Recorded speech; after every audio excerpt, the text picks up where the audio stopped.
Contre, adopté. L'article 8 ter, cher Monsieur Jean Lassalle.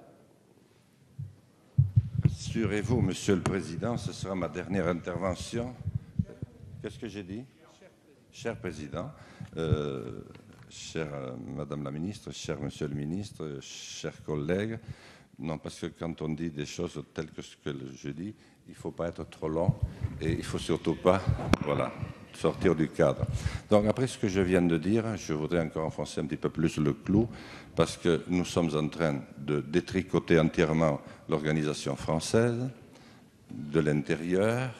Si encore cela nous avait permis de réduire le millefeuille, mais nous l'avons enrichi des inénarrables communautés de communes qui fonctionnaient bien auparavant et qui maintenant vont fonctionner comme elles pourront, mais tout le reste est resté à l'identique, bien sûr avec une force d'inspiration et d'expression nettement moindre, notamment dans les conseils départementaux. Peut-être que les conseils régionaux réussiront à se faire entendre un peu mieux. Mais dans le même temps, nous continuons à affaiblir l'État.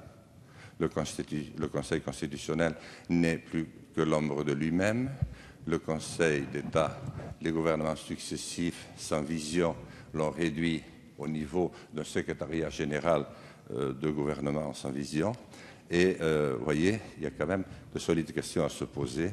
Et je me demande si nous ne pourrions pas prendre un peu de temps. Il faudra certainement attendre les prochaines présidentielles pour le faire, mais pour y voir clair, parce que nous oscillons nettement, sans prendre des décisions, entre un État supranational européen et la fin d'un État français. C'est ce qui fait que nous sommes plongés dans ce marasme que nos concitoyens ne comprennent plus du tout.